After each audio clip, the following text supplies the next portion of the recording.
Pertandingan leg kedua antara Vietnam melawan Indonesia yang akan berlangsung di Maidin Stadium pada hari Senin tanggal 9 Januari tahun 2023 adalah kesempatan terakhir Indonesia untuk bisa merebut tiket final Piala AFF. Tidak ada kata lain selain mencuri poin di kandang Vietnam. Minimal bermain imbang dengan gol. Terbaik adalah menang. Mampukah Indonesia menaklukkan Vietnam di kandangnya? Tentu saja harapan itu ada. Berikut adalah 10 kunci taklukkan Vietnam di Maidin Stadium. 1. Jangan terbawa irama permainan Vietnam. Vietnam pasti akan bermain agresif dengan permainan cepat. Indonesia harus tetap tenang. Jangan buru-buru. Kontrol dan kuasai bola. Alirkan bola pelan-pelan. Dengan itu Vietnam akan sulit berkembang dan ciptakan peluang.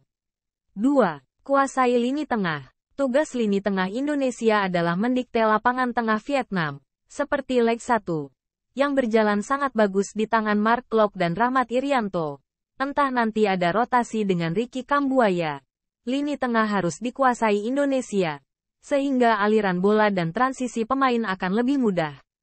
3. Maksimalkan bek sayap. Asnawi pada leg 1 sangat cair mainnya, dan begitu leluasa menjelajah sisi sayap pertahanan Vietnam. Di beberapa kesempatan mampu menusuk ke tengah. Ini bisa menjadi salah satu cara menembus pertahanan Vietnam nanti. 4. Umpan terobosan panjang. Variasikan serangan dengan umpan panjang terobosan di belakang garis pertahanan Vietnam. Cara ini di leg pertama tercatat 2 kali menciptakan peluang matang. Dengan kecepatan yang dimiliki pemain-pemain Indonesia, cara ini bisa sangat ampuh untuk membobol gawang Vietnam. 5. Bermain rapat di depan. Jarak antar pemain di lini depan tidak boleh terlalu jauh. Harus saling dekat, sehingga kreativitas serangan bisa lebih dibangun. Entah dengan permainan 1-2, terobosan atau wall pass. Ini pastinya lebih mudah dikreasikan jika jarak pemain tidak saling berjauhan. 6. Bermain cerdas, sabar, tenang dan tidak egois. Pemain harus benar-benar menggunakan inteligensi dan feelingnya, sehingga tahu kapan harus membawa bola, membagi bola, mengumpan atau syuting langsung ke gawang. 7. Rotasi pemain. Jika tidak ada kendala kebugaran, hampir dipastikan STY akan mempertahankan komposisi pemain di posisi center back dan wingback. Di tengah Mark Klok juga masih akan tidak tergantikan. Mungkin bisa terjadi rotasi di posisi Rahmat Irianto dengan Kambuaya yang lebih bernaluri menyerang. Karena Indonesia butuh gol.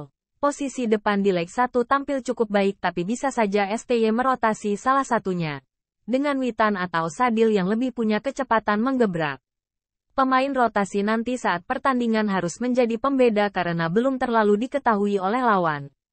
8. Gol cepat. Indonesia butuh gol cepat lebih dulu untuk memudahkan memenangi pertandingan. Gol cepat akan merusak mental pemain Vietnam dan akan berpengaruh pada permainan mereka. Gol di kandang Vietnam juga adalah keuntungan bagi Indonesia karena sistem yang digunakan adalah agregat gol tandang. Jika berakhir imbang dengan gol, maka Indonesia yang akan ke final. 9. Manfaatkan sekecil apapun celah dan peluang yang ada. Bukan bermaksud meremehkan Vietnam. Tetapi dari segi permainan di leg pertama ternyata Vietnam tidak sesuperior yang dibayangkan. Banyak celah di barisan pertahanan Vietnam yang hampir saja dimanfaatkan pemain Indonesia di leg pertama. Di leg kedua nanti sekecil apapun celah dan peluang yang ada, harus benar-benar dimanfaatkan oleh pemain Indonesia. 10. Bermain berani, bermental baja dan fokus pada pertandingan. Pertandingan nanti lebih dari sekedar permainan strategi, teknik dan skill, tapi adalah pertarungan mental. Di kandang Vietnam mental pemain Indonesia akan benar-benar diuji.